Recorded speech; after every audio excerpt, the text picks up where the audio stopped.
welcome to the Redirect Podcast. My name is Abigail Freshley. And I'm Emily Rojas. The Redirect Podcast is a show where we shift the conversation back to books. We discuss themes from some of our favorite books and how those themes show up in our real lived experiences. On today's episode, we are deep diving into Careless People by Sarah Wynn-Williams, the explosive Facebook memoir. But first, before we get to that, we would love for you to support the show in a few simple ways. First, you can leave us a review on Apple Podcasts or on Spotify and let us know that you love the show.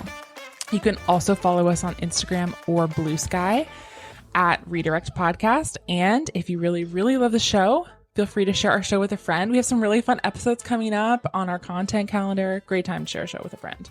It is. Speaking of friends, we're joined by a friend here today. Yes, friend of the podcast, Colleen.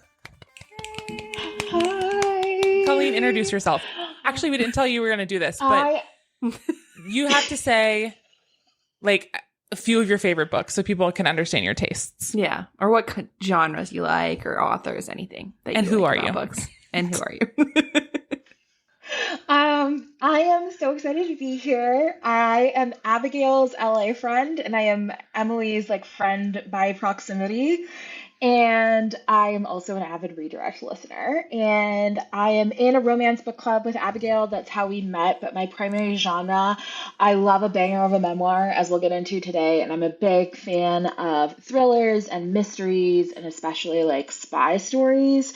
So that's kind of my reading. Emily, did you read Red Sparrow on my recommendation? I did not. Oh, okay. Colleen did a book swap with me last year, and yes. I read Red Sparrow, and it was really good. And that was Colleen's recommendation because Colleen loves a Russian spy situation. I do. Love that. Colleen, do you have a disclaimer that you need to give? Okay. I do. So I spent 9 years working in an extremely intense corporate America job that was not Facebook or tech, but I found a lot of similarities between my experience and some of the things the author talks about in the book. I'm out of that job now, and so I have to say that all of my opinions today are my own. They have absolutely no reflection on my current employer, and I think everything I'm going to talk about is actually completely related to not my current job. Yay! So, yeah. Yay! Good. Yay! Love not getting sued. Yeah. Okay, so that being said, let's get into it. We are coming in pretty pure, not knowing so much about each other's reactions, but let's do a round robin. How did we feel about the book? Emily, you want to kick it off? Sure. So I said this a little bit before we started recording, but I found this very difficult to read because I find Sarah, I don't know what I expected from her. You don't want to blame victim blamey stuff. I don't want to do that. And I felt for her in a lot of the stuff. But I will. But I will a little because I was like, oh, okay. There's never a point where she's like, I'm going to draw my line here. I'm not. She's always which I get to, being idealistic, and we'll get into all the things that she goes through, and thinking I can change it from the inside, I can fix this. But there were some parts where I was like, girl, I get it. You need to have health insurance. You have a family, but maybe it's time to go, So it was difficult for me to read, but I did think it was well written and I liked it. And I'm interested to see more, I think, what the fallout is from this, what she continues to do, what her advocacy looks like moving forward. I don't know. So that was my initial reaction. I gave it 4 stars. I did like it, but it was like reading The Ballad of Songbirds and Snakes, where I was like, dude, sometimes I don't actually care or empathize with what you're going through because it does feel like you are the problem. You're part of the problem here. Okay, that was my opinion. Continue. Colleen, go. I loved it. 5 stars, absolute banger. I finished the entire thing in a weekend and then just screamed on Blue Sky about how crazy this book was. I agree, Emily, that there were several moments where I was like, okay, what is the author's actual culpability in this situation? And what is her responsibility? But as I mentioned, from my background working in a very intense corporate job, I relate to sort of the cult situation of it all, where it's very hard to deprogram and leave. And it was very revealing, especially of some key executives at Facebook that are publicly known. This is not a side that we would have gotten from anything else besides this type of tele-memoir. So that was really compelling. Yeah, and I think part of it, sorry to go back to me, but I feel like part of it for me was like, I had to keep reminding myself, like, we know now what Facebook becomes, but she didn't know that. And like, when she started, she probably had good reason to think it could be something positive in the world. And so I understand that like, I have the gift of reading this with the hindsight of the things I know publicly that Facebook is not great about. And then obviously there's more horrible things revealed in this memoir. But yeah, like her starting off when the company was still like nothing, it does make sense that over time you just start to like be like, okay, well, this is fine. And then eventually, you know, it gets worse and worse. So yeah.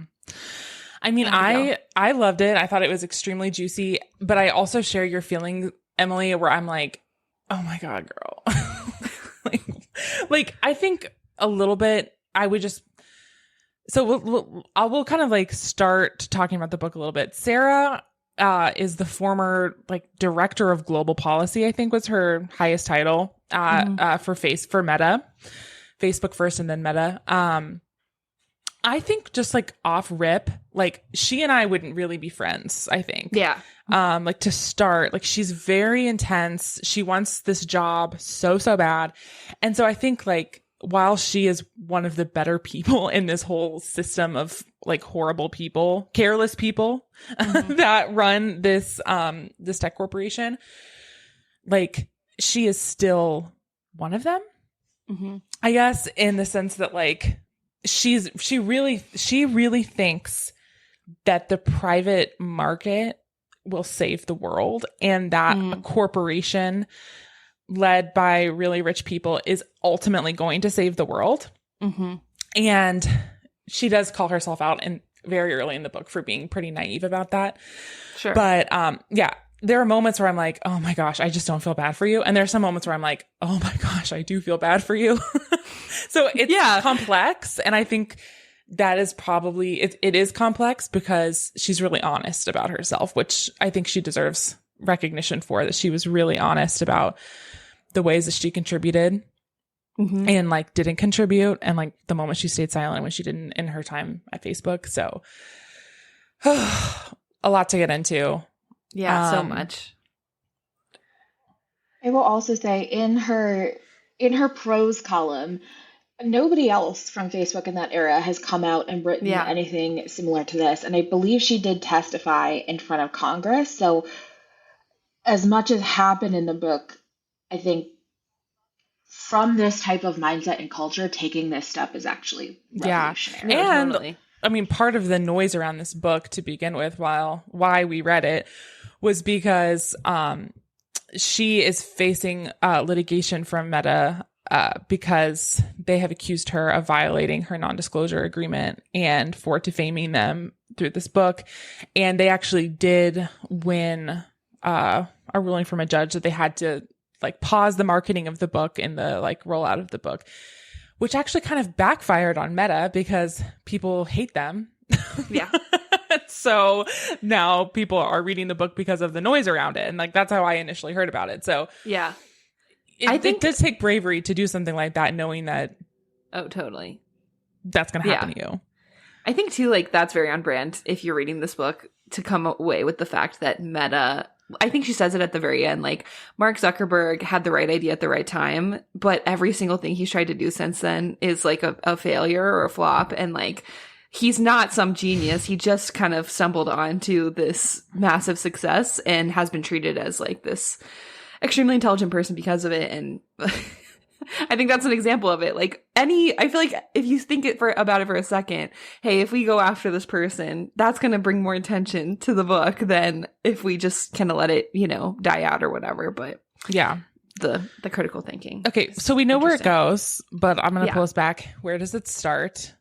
So one thing I will say is a tick against the book is the book opens with an extremely gruesome and detailed story of a shark attack that Sarah Wynn-Williams experienced and survived growing up as a child in New Zealand. Yes.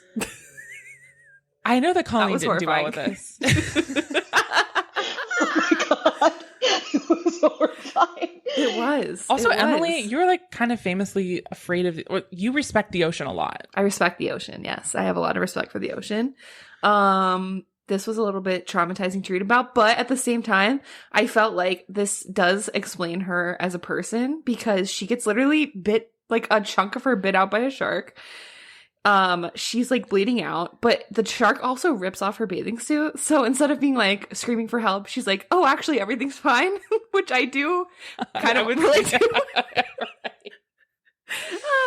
I feel like that makes sense. Where she's like, "I'm just gonna like push everything about me down, even if it kills me, and like get through this." And that is what something she does over and over. And then after the shark attack, she's like, "Hey, I think I'm actually dying." And her parents are like, "No, you're fine. Go back to bed." And then turns out she is actually dying. So that was also, I think, very relevant where she like continuously throughout this book tries to like raise the red flag or, you know, sound the alarm about stuff. And is constantly told like, "No, everything's fine." And, yeah, that's why she included the story. Sure. So it's very real, but like it's a good, you know, foreshadowing, but it was also extremely graphic. I did not need when they're like cutting into her and I didn't need all that. Like that detail was probably too much for me. No, I was, thank God, like just laying down on my bed listening to this audiobook after finishing my little corporate job one night. And I was like, oh my God, I think I'm going to pass out. Like this is horrifying. Yeah, I would say like if you haven't read the book, but you might, maybe just like TLDR of the shark attack story. She got attacked by a shark. It wasn't awesome. And then she told her parents that she needed to go to the hospital and they didn't believe her. Repeatedly. Which I think does really mess you up. I mean, that obviously that really screws with you. And that stays with you the rest of your life. The first time that your kid tells you something, you're like, okay, just go back to bed. You're fine. But after like 2 or 3 times, don't you think you would be like, okay, maybe we should just take her back to the doctor just in case? But no. So yeah.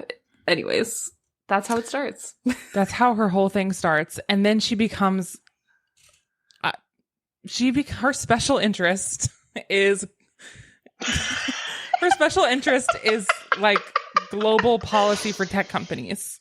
It's specifically Facebook. Like she gets introduced. How did you guys remember how she like first got introduced to Facebook? Like she got it when she was in college, right? I don't recall that part. How she first. I think she had it like as a college student, maybe. Probably. But she was just obsessed with like what it could be. Yeah. Mm-hmm. Like super obsessed. Which I think is part of my con against her as well, because even at the end she says like it didn't have to be this way. And it's kind of like it does feel like it did. Like there's no world like people who become billionaires in charge of Facebook are never going to be the people who are going to be like benevolent and self-sacrificing and doing the right thing. Like they got to that point because they're trying to like, you know what I mean? Like Facebook became what it was because Mark Zuckerberg is constantly trying to like, and the people around him are trying to monetize this to the maximum extent possible. It's really you know interesting to think about like, this is a website that started by like ranking girls on a college campus. Mm-hmm. And this is the thing that's going to save us. I mean, I know we're totally looking at this with 2025 eyes. Exactly. Yeah. But even in the end, she's like, it doesn't have to be like this, you know? And then she's going on about AI. And it's like, no, it probably all is going to be like this. Like, you know? So. Yeah, I think about the optimism we all held during Obama 1 and Obama 2. And like when we did believe in concepts. Not me. Like, I was a Republican. Yeah, we actually thought that he was Antichrist. Okay. Well, I came around and on to Obama too. That like a liberal little white Midwesterner from the Chicago suburbs held during Obama 1 and Obama 2. And it was because none of this had happened yet. Like, that's Elon so Musk true. was like just a dude somewhere in the universe. Like it was he looked like really a human. looked possible that this would change things for good. And to borrow Obama's phrasing, the moral arc of the universe was bending toward justice at the time. Looking at this, I do get it because I would say like thinking back to a version of me during that time that was optimistic about the world could be good. It was like Hamilton, like, you know, like, Nancy Pelosi will save us, you know, like Chuck Schumer. # lean in. Right. Yeah. Lean in. Right. We'll get to Cheryl. We'll get to you, Cheryl. we'll get to you. Oh, I don't Cheryl. mean to be like the woman is really the bad person, but she is a unique type She's one of the evil. worst. Yeah, she's one of the worst. She's a unique type of evil. But yeah, I mean, very much Sarah's whole thing is like, I'm from New Zealand. I'm like dipping. I'm going to be like small fish, big pond. I'm going to the States. She gets her start working in the States as like a diplomat on the Hill for New Zealand. Like she was doing global policy stuff, but what she wanted more than anything was to be a global policy manager at Facebook, which is a job that did not even exist because Facebook was not thinking about global policy whatsoever at all. And at that time, she describes Mark Zuckerberg's whole shtick as being like, I don't want to have anything to do with politics. I'm not interested in that. Like, it's like the scene from The Social Network where he's like, he's wired in. Like, he was wired in. And what if he had just stayed wired in?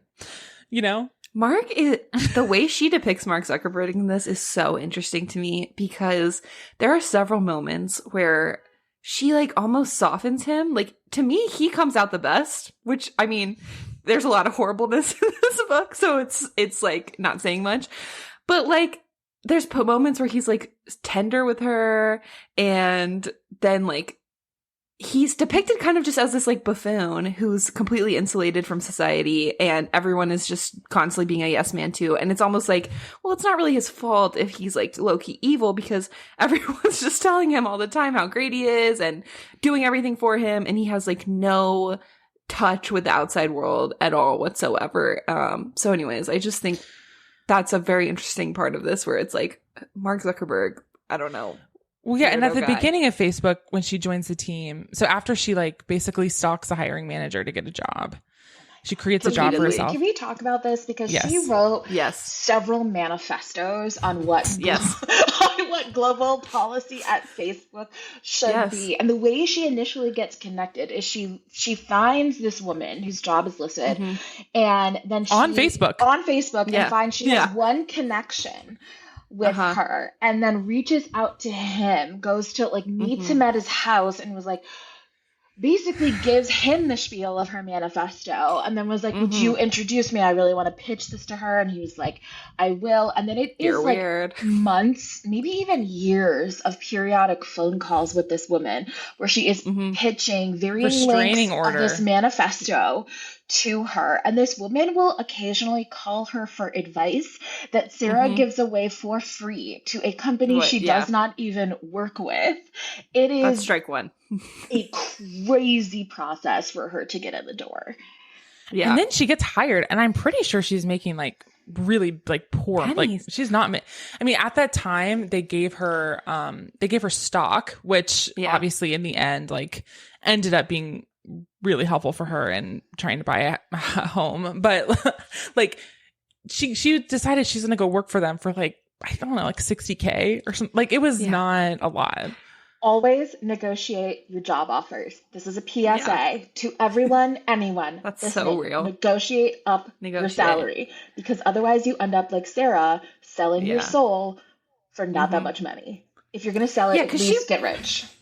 Yeah. She repeatedly says, like, I can't afford this, that everyone else here. And I would be like, Sarah, like, you're going to be evil and not even, like, and be the lowest paid person here. Like, she was so thirsty for a job. It's crazy. Right? Like, I don't know, stand up. So, like, yeah, I don't know. Also, my spidey senses were tingling because toward the end, I was like, how true do we think this still is? Like at some point her pay scale probably would have been adjusted or like there would have been a salary band for like a director level in like Cheryl's organization. And I'm like, okay, I get the Bay Area is expensive, but how much of this is you trying to write a little bit of your own PR narrative versus how much of this is true? I mean, I think that she bought like a 4 or 5 bedroom home in the Bay Area. So I mean, she ended up getting paid. Oh, then yeah.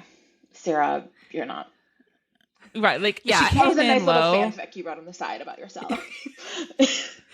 I did kind of feel that way too about her at the end. Okay, we should always just keep going to the end, but at the end she's like, well, I needed my health insurance. I was like, I mean, couldn't you go back to New Zealand? Like you're willingly suffering through the American healthcare system. Do you know what I would give for a New Zealand citizenship in this moment. Yeah.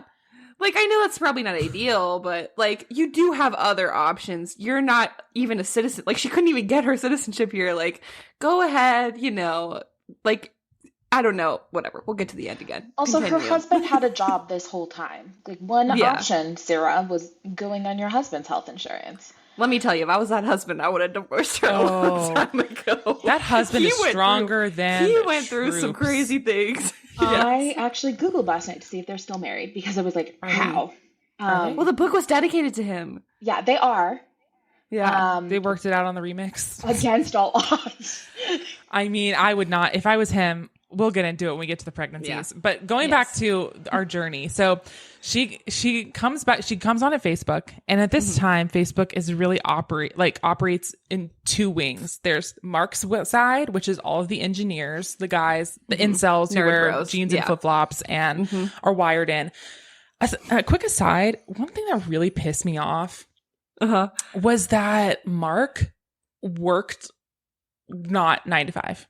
Like, he was never available during regular business hours. He would sleep all day and work all night. And that just kind of pissed me off because I bet that he has like work back to like, he has like in-office working mandates probably. Oh, I'm sure. Yes. No, Abigail's, sorry. I'm so sorry. I was just going to say you're right to the point that he would not meet with like a president of a country prior to noon. So like that's how strict we're talking with his schedule. Oh yeah, and he was like, that's reasonable. I shouldn't have to. Yeah. Obama like, should meet on my turn, like when I'm available. Yeah. That is crazy and represents so much of, I think, the Silicon Valley tech mindset. One thing I will say is because Mark was so adamant on being the technical side of the company and the technical person at this time is like that schedule actually does not jive very well at all with like a traditional like corporate schedule or what Cheryl would have been doing. And I think that was his way of like getting the work done without constantly being pulled into meetings and asked to do things. So on the one hand, like, I relate. On the other hand, like, Mark, you are literally CEO. Yeah. Right. Like, so then there's Sheryl Sandberg, who is insert the boo. COO. And do a boo sound effect.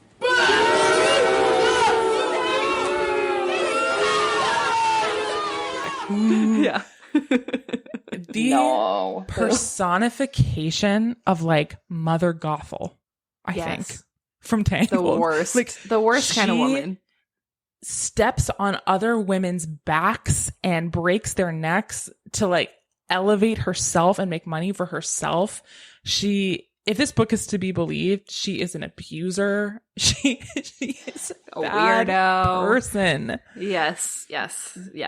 There are some serious sexual harassment allegations that the author raises against Sheryl Sandberg in here that literally, again, if this book is to be believed, involves Cheryl asking female staffers who she is in a position of power over to sleep in her bed on a private jet and then retaliating against them if they decline to do so, which is one of the craziest things I've ever heard in my life. It is insane. And especially because like already insane.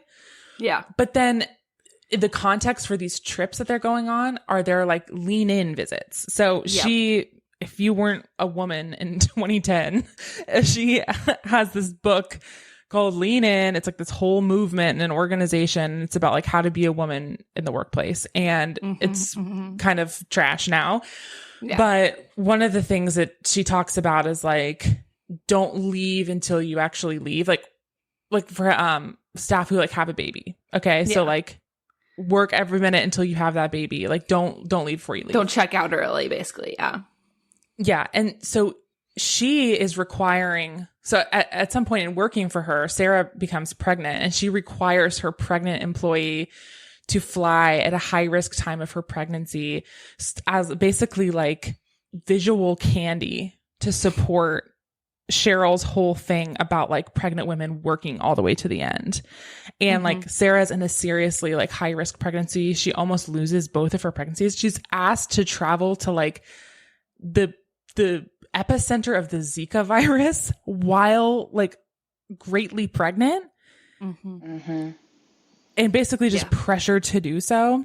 Yes. Cheryl She's is also crazy. pressured to work during her maternity leaves and then is given a performance review following one of her maternity leaves and is basically like, you were not available enough. It's like, actually, legally, I'm not supposed to work at all. I am actually shocked post leaving Facebook or Meta if she had any documentation of that at all. I am actually shocked she did not sue Facebook because there is very clear law, like very clear employment law that prevents employers from doing what was done to her allegedly. She was emailing while crowning. Yes. In her first pregnancy, she was like, this is the point. If I was the husband, I would be like, yeah, you gotta quit your job. Hey, this for your health and for the health of our child, you have to close the laptop. Yes. I will say, should I say this? I don't know. In my last job, I was treated a lot, not in anywhere near the scale as bad as she was in this situation. But there were some things, and Eric was adamant, like, you have to find a new job because, like, he was just like, this is not fun. Like, you're stressed. You know what I mean? And so the fact that Tom's like, he probably wasn't like, this was fine. At a certain point, he has like an Excel spreadsheet or something. I don't know. Oh, yeah. He was like tracking all, which, I mean, baller move. I would do the same thing. Respect, honestly. Like, that's great evidence in divorce negotiations. Yeah. It really is. But I just felt like, that would have been the point where I would be like, we're laying down the law. You cannot be working on while you're literally delivering a baby, you know? Like, that's crazy. I do know of someone who worked for a large tech company in the US and who was pregnant, and the stress of her job did potentially cause her to miscarry. And at that point, her husband laid down the law and was like, you have to move to another team or you have to quit. Like, we can't. Something do has this to again. change. Yeah. Yeah, because like you may lose another pregnancy. Also, you could die. Yeah, like, which she almost does. Which she almost did. They all. I mean, travel. So yes, she was forced to travel. Or really like heavily insinuated that she should travel to the epicenter of Zika while she was pregnant. But she also does a lot of other travel, and a lot goes down on private jets in the Facebook world. One of my favorite anecdotes from her time at Facebook from when she was on the jet was that like Mark would want to play Settlers of Catan with everyone, but then everyone would let him win. Yes. I can't stop thinking about this. And she was like, I'm not going to let you win because in honestly mad respect, I would never, ever let anyone win at Settlers of Catan. She was like, and then when she does beat him, he's like, you cheated. Yeah. Ick. And she's like, no. She like explains to him, which this was another part where I was like, did this really happen? But she explains to him that like, you know, this is the ways that you could have won. Like you were just, I don't know. It was a little too like after school special because she's like, you're just like this. You always only see like one path and you don't notice that there's other factors at play. And this is supposed to be like a meta narrative. But I do believe absolutely that everyone's letting him win. And it's like, it made me think so much about like this happens all the time on micro levels. Like anytime you follow an influencer because they're relatable and then they become wealthy because they're an influencer and then their content's not relatable anymore. And it's like an endless vicious cycle. And it's like, yeah, you can see how this happens all the time where people just like he didn't ask them to let him win, but they're like, well, I'm not going to be the one that beats the CEO of Facebook, you know, at Settlers of Catan. So everyone's just letting him win. And then over time, that continues to inflate his ego. And it's like this vicious, evil cycle where he's like, no, I am the best at Settlers of Catan. This is what makes him think, I'm going to ask Obama.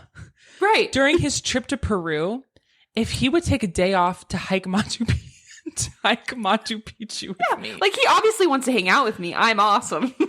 That was so shocking. Yeah. It was quite gratifying that the outcome of that was a meeting where Obama essentially just dressed Mark Zuckerberg down for Facebook's role in the election, for the amount of disinformation that they let sort of run loose on their platform. So there are some times where Mark Zuckerberg gets a brutal reality check, but it never comes from inside Facebook.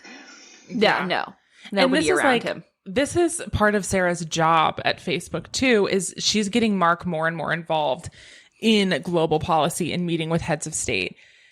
one of the things that Mark is extremely obsessed with is China and getting Facebook into China. And there's a lot of really dubious ethics and questionable legality about how they end up doing that. But at one point, he goes to President Xi and is like, this is so fucking cringe. He's like, I want to name my kid after you. And he and she is like, No. Don't do that. So embarrassing. That is so embarrassing. That's why I think this is like, yeah, every anecdote about Mark Zuckerberg in this is embarrassing for him. Like, there's nothing where you're like, oh, interesting. Everything's like, oh, he's just an idiot. Like, he's so full of himself and yet so stupid. Like, that it constantly leads to these incidents where it's like, what are you doing, man? Like, what are you doing? But he doesn't seem to, like, very often realize what he's doing. I think there's a tech reporter whose work I really love, and she's interviewed Mark Zuckerberg several times. And her take on him is essentially, Mark is a very, actually, like, relatively kind and thoughtful person, but he is a hardcore tech guy who, like, invented this thing that has now become a platform that has the ability to essentially rip democracies apart. And no one can sort of make that leap. And so in so many times, Mark just comes across as someone who, for this particular scenario he's trying to deal with, is really out of his depth. And I think Mark Zuckerberg is able to think critically about some things, but he's surrounded by people who don't help him do that. He's surrounded by people who just say yes, yes, yes, yes, yes to his sometimes very naive impulses. Yeah, I think this is part of Sarah's point about the book is that, like, maybe people like to think that Mark Zuckerberg or Elon Musk or whatever, Tim Cook, are like evil geniuses that are really, really smart, and they've gotten to their position by being like so genius and strategic and evil, when really the way that she characterizes it is like he had this good idea and then he was extremely careless about it. And the gross carelessness has led to civil wars. It has led to the falls of democracy. And now genocide. And then he thinks about, and then at the end, he's like, well, maybe I should run for president. Like, he's kind of like floating within Meta, running for president. And then like the metaverse and all this stuff that is just like the carelessness. Yeah. I can't. Oh man, do I want to say this in defense of Mark Zuckerberg? Let's hear it. Yeah, clip that. Oh no. So right after Trump won, within his first year or something, there was a Hollywood Awards speech where Oprah gave a speech that was essentially really compelling and in defense of democratic values. And the media coverage for a week after that was Oprah should run for president. And that was truly the area where people were like, well, if Donald Trump can get elected, then like that really opens the door to different types of people. So I do think that's where that was. Oh, yeah. I was so tempted to look at this through a 2025 lens, but when you look at this through a 2017 lens, you're like, I see how you connected some of the dots in that way.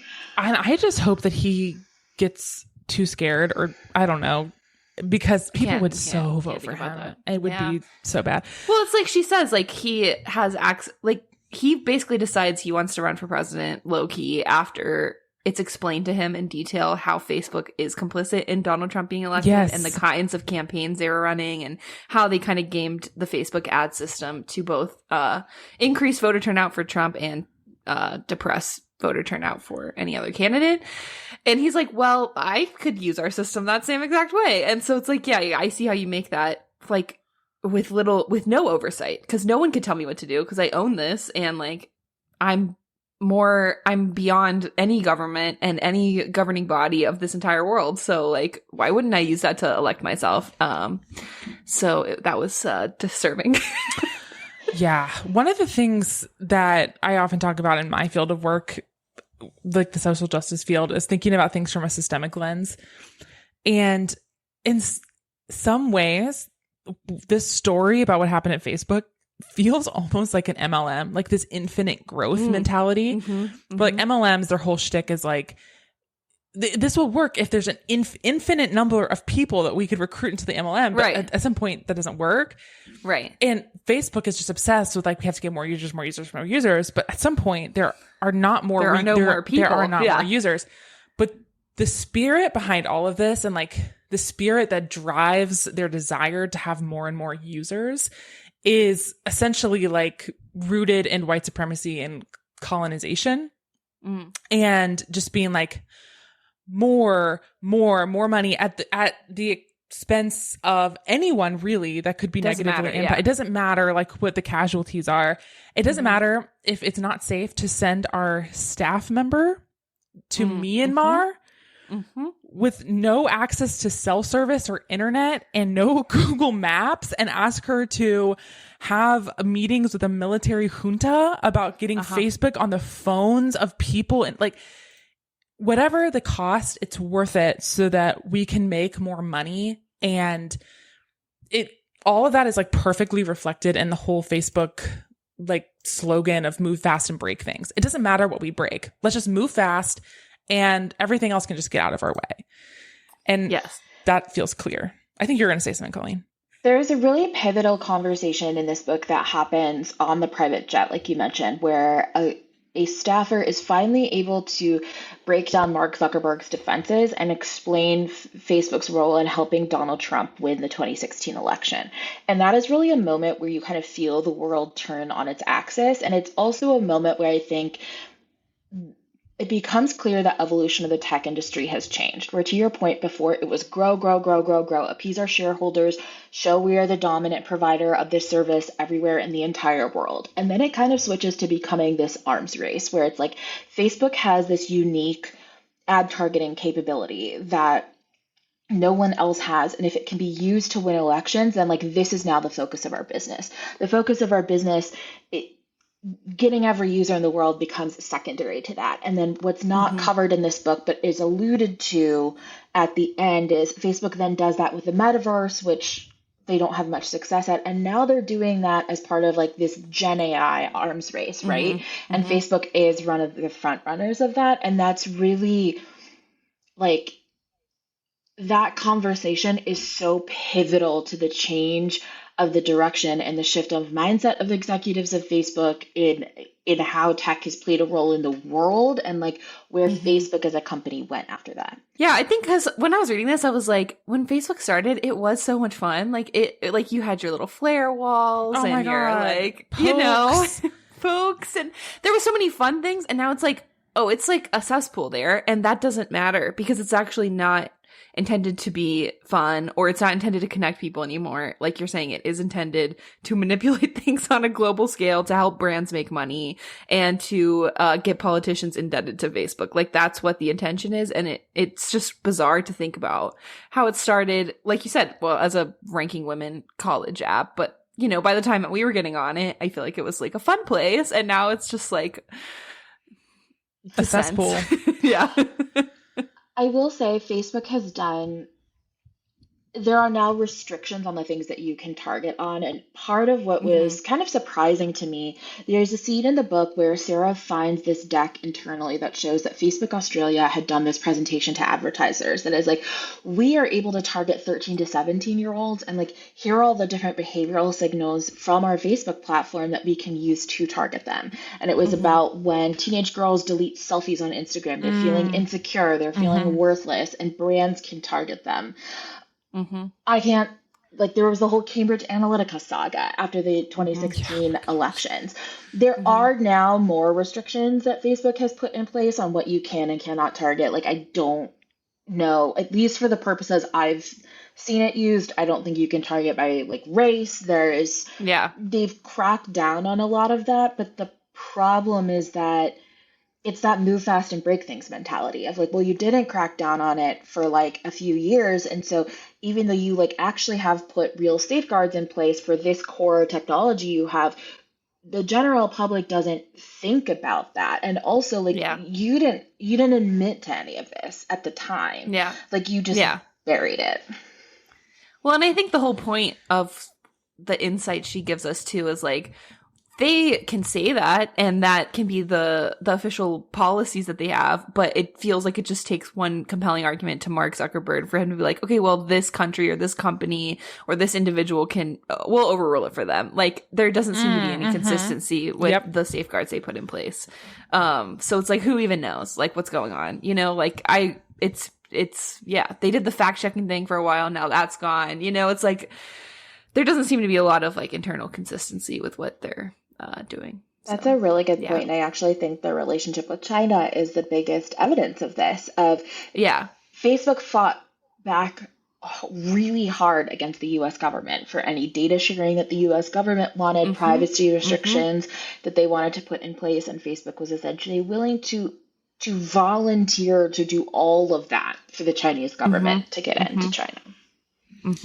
Crazy. Just that part was sickening. Just like the pit in your stomach. Like we're not even carelessly breaking things at this point. It's like we're smashing them on the ground with a baseball bat. Another thing that becomes apparent over time. So she joins in like the earlier 2010s, leaves shortly after the first Trump presidency, or the first time Trump was elected, and throughout her time there, her colleagues begin to be more emboldened to be transparent about their political leanings and how they feel. And by the time she leaves, there's a pretty strong like conservative or right-wing coalition in the high ranks of Facebook. Including Joel Kaplan? Yep. Yes, Joel Kaplan, who is one of her another boo. Put more boos. Big boos. One of her direct colleagues. It is really, because this is the other thing to the piece about careless people. Oftentimes, the big dogs that are at the top of these companies are kind of just like in over their head, had a good idea, and now are being really careless. But there are people all around them who are evil geniuses, who do intentionally want to push forward evil in the world. And Joel Kaplan, is, as described in this book, is one of them. Yeah. And it is frightening. It's frightening. Yeah, he's the worst. That's also, all I can really say about Joel. And speaking of evil geniuses at Facebook, Joel is hired for... I mean, he's conservative. He has a lot of like political strategy experience. He was part of the Brooks Brothers riot in 2000, which is one of the lamest events in U.S. history. He is also, I believe, the craziest, the biggest stretch of the word riot. He's Sheryl Sandberg's ex-boyfriend, isn't he? Yes, I forgot about that. Yeah, I did not even know that. That's the connection. And so many of these people in place have some sort of personal relationship to Sheryl Sandberg. And that thread of like, whatever it is Sheryl Sandberg's got going on runs through all of them. Sheryl Sandberg. God, she is just horrible. Just the worst. Yeah. The double standard she has for everyone, the weird sex stuff. Weirdo. She had her personal assistant buy her lingerie. That was weird. That was crazy. Allegedly. According to this book, yeah. Weird. A lot of weird stuff. Here's a question for you guys. Like, we have all indicated that we think that Sarah should have left earlier. Sure. At what point if you were her, would you have left?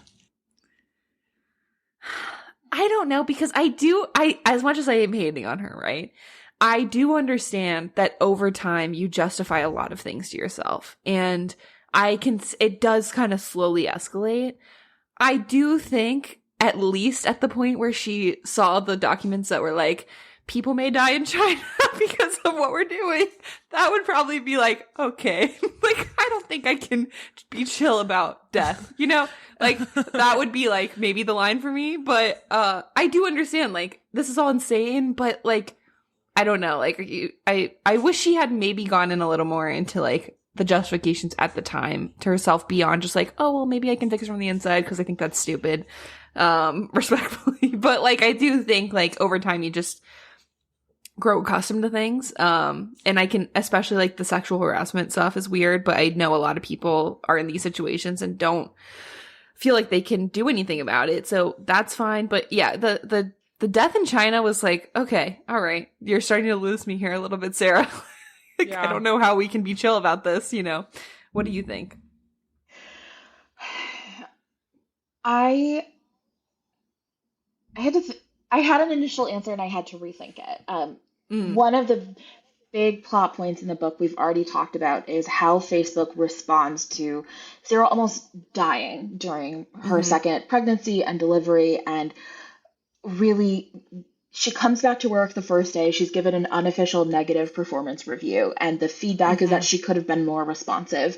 And her verbatim response was, well, I was in a coma. And the response back was, people felt you were unresponsive. And I was unresponsive. I was in a like coma. I almost died. I had nowhere near this level of ethical stakes or anything, but I had a very close family member pass away when I was at my last job. And the people around me were all immediately supportive. And I came back and I found out administratively from the company that bereavement leave counted against my personal like performance targets and assessment, and that I had to make a case in my year-end review to not be penalized for that. And I can tell you that my response was the day that I found that out, I started job searching and I knew I was going to leave. And I don't understand why that wasn't the flip switch for her. Yeah, no, that moment, I do feel like she was a little lazy. Like, she's like, yeah, I reached out to some contacts, but I would have been like, I'm going to get on LinkedIn every day. Like, I got to find something. I do feel like she was a little chill about the job searching thing. And I agree that was an intense moment for sure. I have my answer to this, but I'm actually remembering she didn't even leave. She got fired. That's the part that I don't like. That's what killed me about her. I highlighted it and I wrote, ooh, she is fired. She says, that's how it ended for me at Facebook. I faced the behavior so many women at Facebook and other tech firms have faced. I wasn't silent enough. But if they hadn't thrown me out, I wouldn't have lasted much longer at the company anyway. I had told myself I could do more on the inside from the outside, but realistically being the grit in the machine wasn't working. And I'm like, well, that's easy to say, but like you were fired.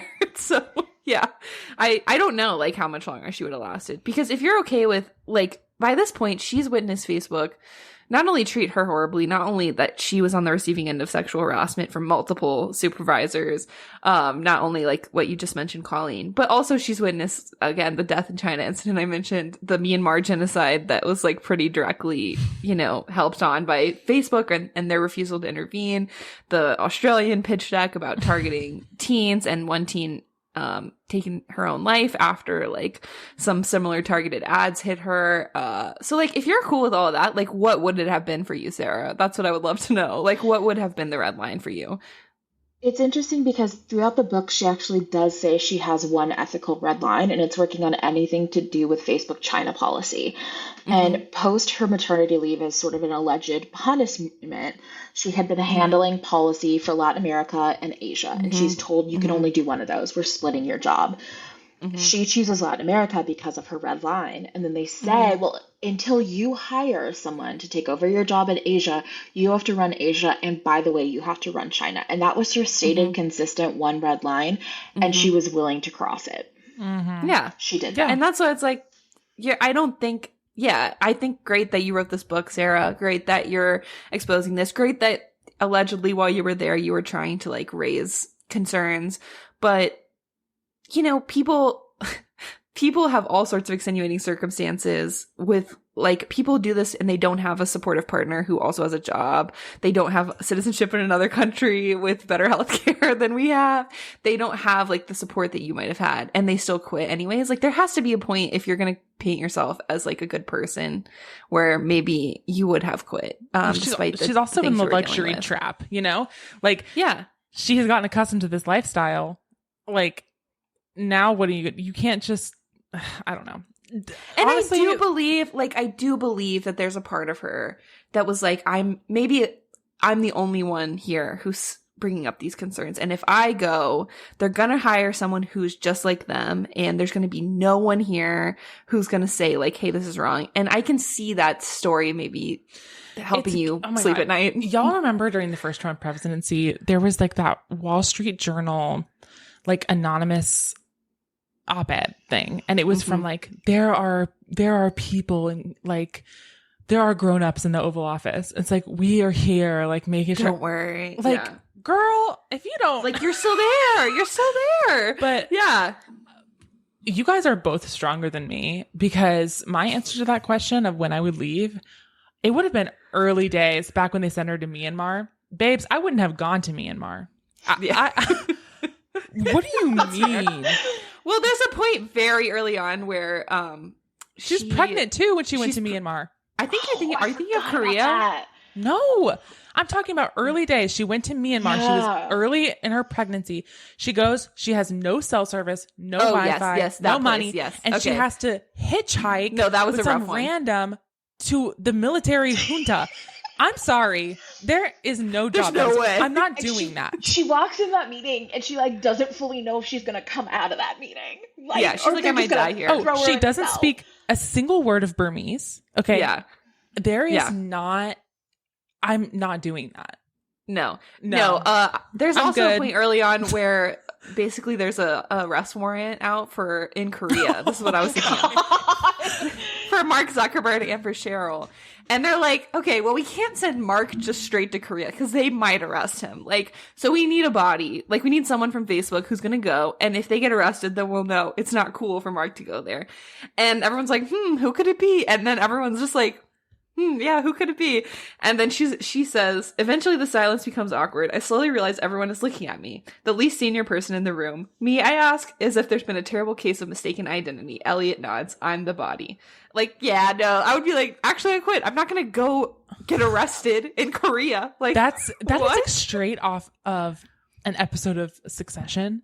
Like when they're on the end of season 1, they're all sitting on the boat and they're like, who's going to take the fall? Who's going to be the sin eater? And they're all just like looking around the table. This is like, what? This is from like a scary TV show. Anyway. Also, I just remembered one other thing. As we've mentioned, she was forced to go to the epicenter of Zika while pregnant. And then Mark goes to the same place and he's like in a moving mosquito net. Oh my God. He has like slaves like walking around him with mosquito netting. Yeah. That would actually send me into a blind rage. Like I would and she's probably just like, do a physical assault. Sense. I would be doing physical assault. And that's just because he's trying to conceive. Like his wife's not pregnant. Like he's obviously not pregnant. Like there's nothing.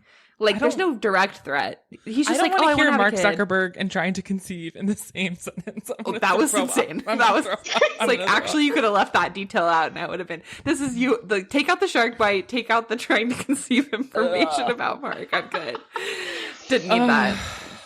Yeah. Wow. What were the final, like, is there any other things you guys want to talk about this book, or like, where did it leave you with? Like, what thoughts did it leave you with? Did we hate on Sheryl Sandberg enough? I feel like we may not have. I don't think we did. Sheryl is a grifter. Yes. She's the worst kind. Well, and I feel similar, like, again, I think we've been a little too benevolent about Mark Zuckerberg. I do feel similarly about him being, I think Cheryl is way more evil, straight up. But I feel like he's like, yeah, like whatever way the wind blows, I'm going to be that guy. And if it's like cool for me to be a social justice warrior and for Facebook to have policies that are cool with like whatever cause is going on, or if it's cool to be right wing, I'm going to be right wing. Like, I just think there's a lot of grifting going on at Face. Even Joel, he's like, not even Joel, especially him too. He's like, I'm a Republican guy, blah, blah, blah. But then he's like, yeah, like I don't want Donald Trump to win. But then Donald Trump wins. He's like, well, you know, he's crazy, but you know, he's like gonna do the stuff we need him to do. But he's not actually going far enough. I think he needs to like cut off more people off Social Security and Medicare. Yes. I love Donald Trump because Donald Trump will F poor people. Yeah. But not to the degree I want to, but enough. Yeah. Sheryl Sandberg is a Republican masquerading as someone like she is pro women, but she's not even, she said she's pro women. She's pro Cheryl. She's pro Sheryl Sandberg. Hey, Lucy. Oh, yeah. Colleen's cat just walked by the screen, audio medium. Like, she is pro what's going to be good for Cheryl. Yeah. And if you really were a pro woman CEO, then you would respect things like maternity leave.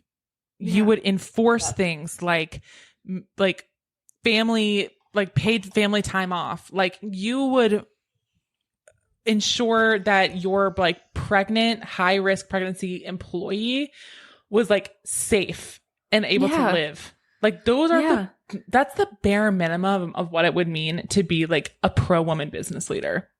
Yeah, no, she sucks.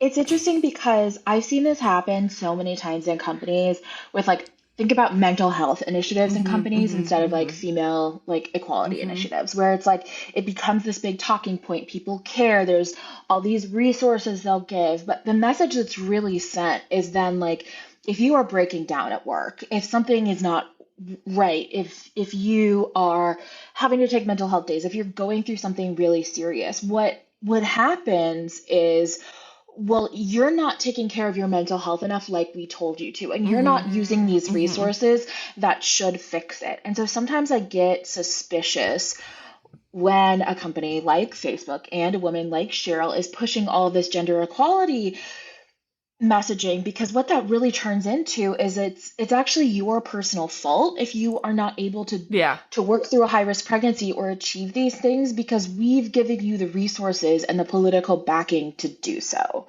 Totally. Yeah. She sucks. My favorite Sheryl Sandberg anecdote is, I think it's the last Davos visit that the author goes with Cheryl on, and Cheryl is giving this speech, and Cheryl's minions basically start a group chat without her, just roasting her speech. And then afterwards, Cheryl needs all of her minions to tell her that her speech and her performance was better than Christine Lagarde's. Yeah. And I was dying. I was like, oh my, this woman is so insecure, and she has everybody else's problem. She has concepts of feminism. Like, she doesn't know what, like, she doesn't know really even what feminism is. Like, she doesn't understand that. She's just doing the buzzwords in her life. Like, what she recommends and lean in, like, largely, and like what comes up from like her speeches, things like that, is like, instead of like creating a culture where all of us like respect everything about ourselves and like we have a full balanced life and we're all human beings, she's like, women act more like men. Yeah.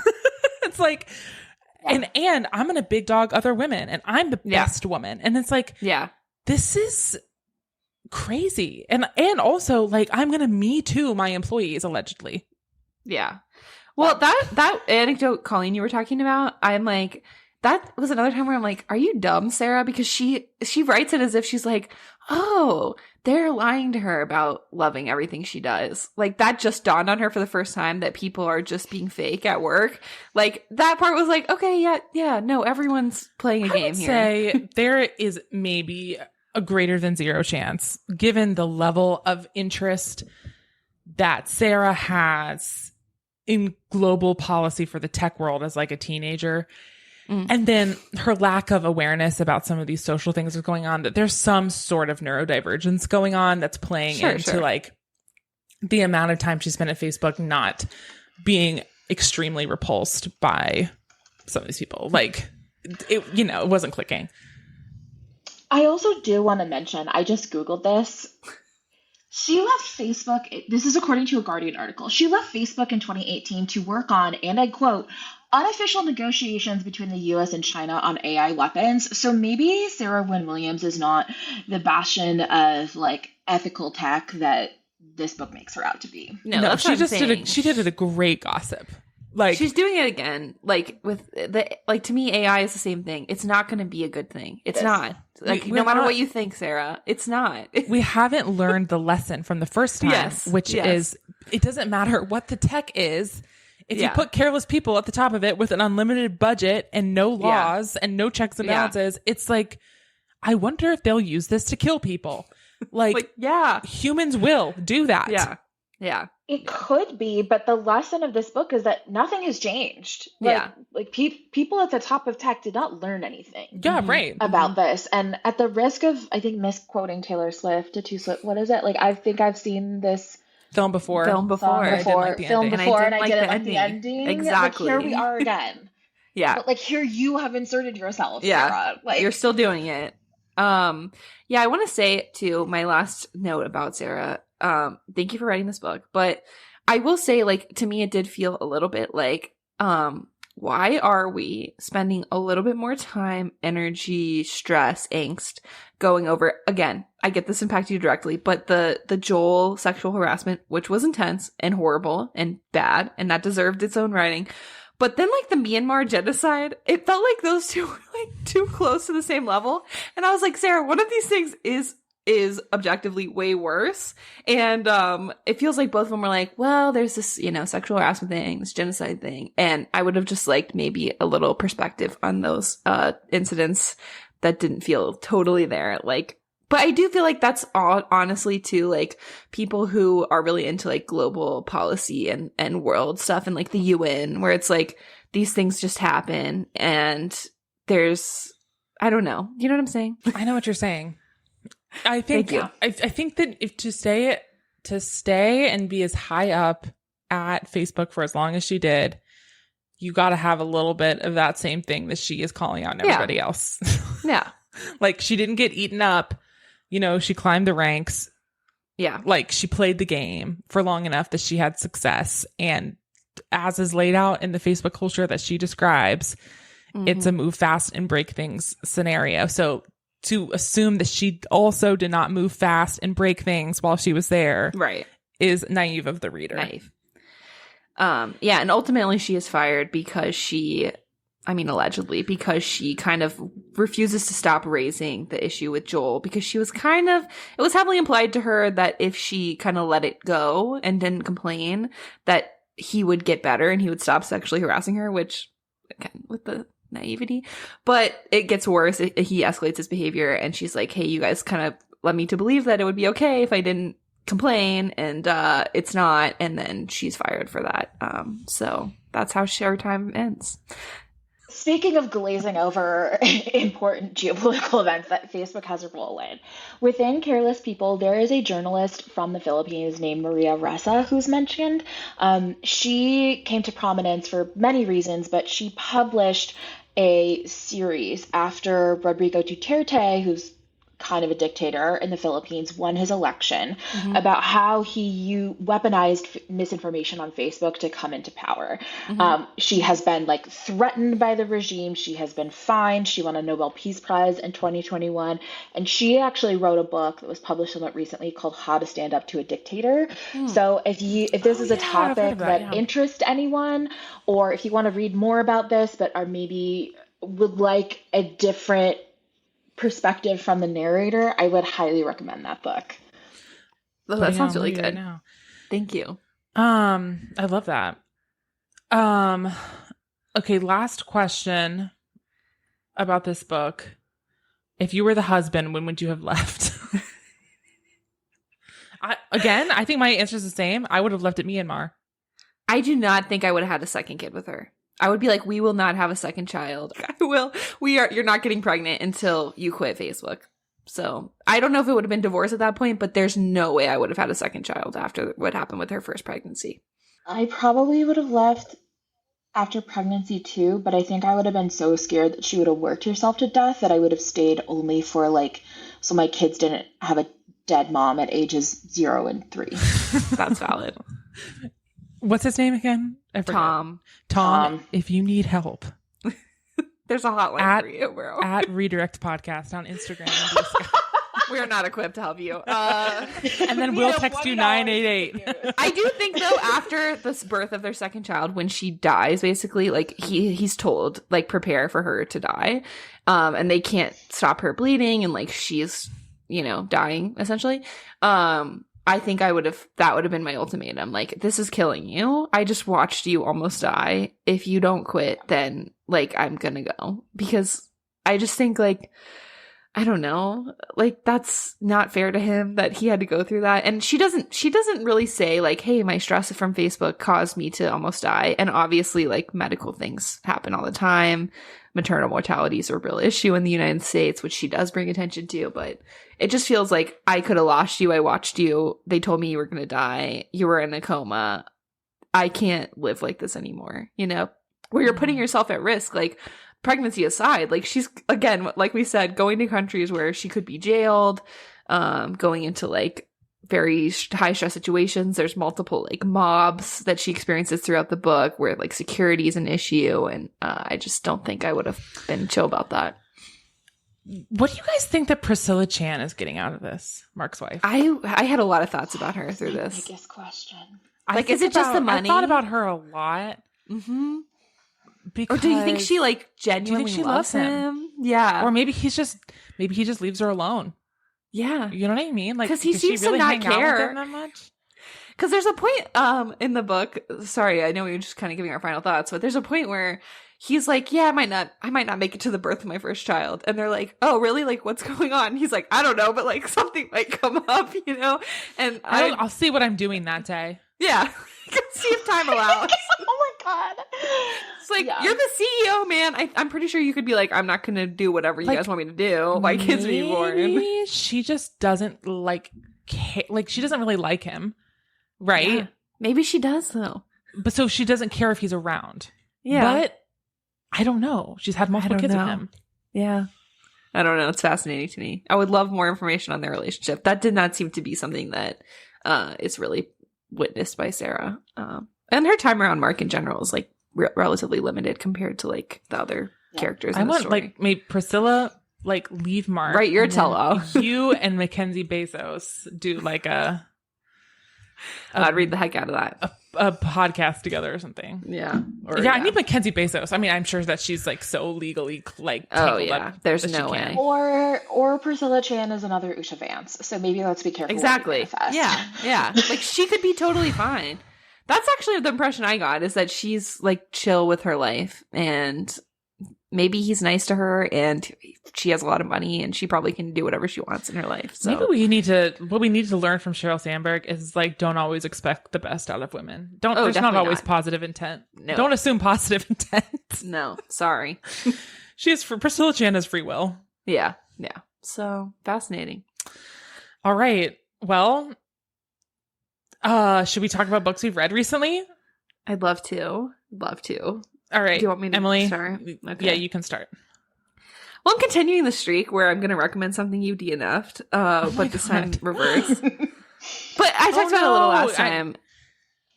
What? I know what you're going to say. Go ahead. I liked, is it Heated Rivalry? Yeah, Heated Rivalry. Heated Rivalry by Rachel Reed and its sequel, The Long Game. Genuinely loved it. I see everything you said, because I did text you, because I saw on Reddit, someone said, I want a book with like maximum yearning, and someone recommended this, and I texted you. I was like, I know you DNF'd it. Someone said there's good yearning, and I love yearning, and all the reasons you gave me are valid, I think. So you have to be in the right mindset for it, because it is like, what is marketed as an enemies to lovers is really like a friends to benefits with lovers, and I do think that's a pretty like, you have to be in the right mentality for that trope. But I really liked it. It follows two players in the NHL, and they meet like as rookies when they're little teenagers. There's like a spark between them. Nothing happens. Over time, they're marketed as like these bitter rivals who hate each other. But like simultaneously, they develop this like kind of complicated friends with benefits type relationship. And eventually they fall in love. But it's like, hey, everyone thinks we hate each other. Also, it's complicated because one of them is from Russia, and it's like, I can't be like an openly gay man and then possibly lose my job and then have to go back to Russia where like I could be and face significant consequences. Anyways, so it shows them over the course of like 8 or 9 years. Like it's constantly jumping time. You watched how their relationship develops. I really liked it. I even more liked the sequel, which I think is extremely rare for people to write a sequel to a romance novel. Like normally those suck, in my opinion, because either they like invent some stupid conflict for the couple to go through that doesn't make any sense, and you're like, do they even like each other anymore? This is dumb. Or it's like, there's no plot here. This just could have been an email. But I really like the sequel because it's a couple years later and they're now like in their late 20s and both doing different things in their hockey careers, and they have to like kind of deal with like, hey, we've decided to keep our relationship a secret, but we could be still playing for like 10 years. And is that something we're willing to do for that amount of time? Or is there going to come a point where we're going to have to like just be honest about who we are? And that's a big decision to make for the reasons I've outlined. It also deals with like one of the characters struggles with their mental health, but like in a way that I thought was really nice and relatable. And I think Rachel Reed, of all the hockey romance authors, which I've read a lot recently, she does a really good job of, it feels the most realistic, where you're not like, well, this would never happen. She kind of deals with like the negatives as well as the positives of what that might actually be like if it was real. So yeah, I really liked it. I'm sorry that you DNF'd it, but I do understand why you did. And I'm just saying, I really liked the love story between these two. They were very, I don't know, like nice, and there was good yearning in my opinion. And I just liked how I liked getting to see them grow and change over like many, many years. That is always something I enjoy. And so like, it's probably close to a decade by the end of the sequel that you get to see like how their lives change and their relationships change and how their lives turn out. So I give it 2 thumbs up. I'm glad that you enjoyed it. Thank you. Colleen, have you read something recently you'd like to share? I am in the middle of reading Cover Story by Celia Lasky, and it is a queer romance set in LA, and the protagonist is an extremely neurotic, unchill 30-something who lives on the east side of LA, which I can deeply relate to. But the book is set in 2005, and she is a publicist, and she specializes in helping clients stay in the closet, and she is tasked with keeping like the gayest of gay new starlets coming up in the closet during her first big movie release, and the two of them fall for each other, and it's delightful. It's really well written. The main character is rounded out really well. It's not just like a fluffy rom-com. You feel a lot of like depths of her emotion and anxiety, and I'm also learning a lot about what like the publicity world in Hollywood is like. I can't recommend it enough. Okay, I keep seeing this one on Kindle Unlimited, and I was like, is this good? I don't know. So now you've inspired me to read it in my efforts to read as much as possible on my Kindle Unlimited 1-month trial. Yep. I am remembering that I think in 2022, I read another book by Celia Lasky, So Happy for You, which is kind of like a horror, like it's like about a wedding weekend that spirals out of control. And there's like, and I think I liked it pretty well.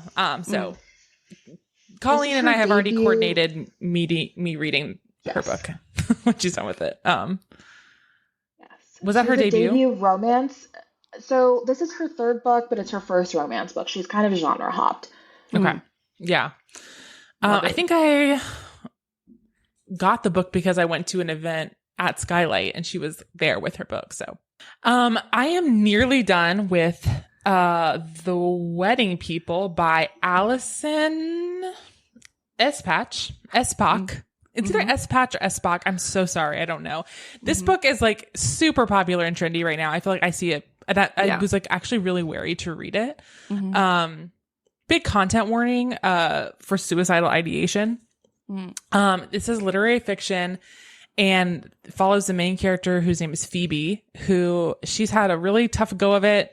After COVID, her husband left her for one of their best couple friends, like the wife and the best couple friends. Her cat dies. She can't finish writing her book.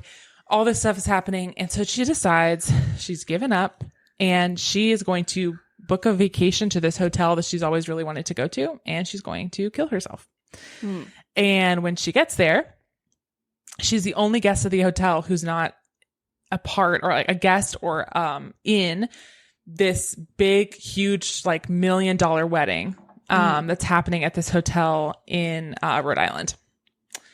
And it follows the week that she's at that hotel, her relationship that she forms with the bride and the groom and the other wedding guest, what she learns from the wedding guests, while also intersplicing these like flashbacks of the things that led her to this moment, the relationship with her husband, the moments of her career. And it's really well told. I really, really am enjoying it.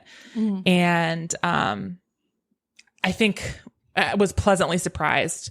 Like, I just saw that it was heavily promoted everywhere. I was like, Yeah. "Ugh, okay. I think it's like in the Jenna Bush book club, like whatever. This is not a hot take, but Yeah. it's really good actually. So recommend. Great. Love it when a well-marketed book turns out to actually be good. Yeah, I so know. true. I It's hard these days. It's hard to know what's the truth. So Yep. Obviously huge content warning though for like Yeah. depression. So Thank if you're you. not in a place to read that, maybe don't. She does there is an attempt in the book. So take Okay. care and choose Yeah. wisely. Yeah. thank you. You're This welcome. was so fun.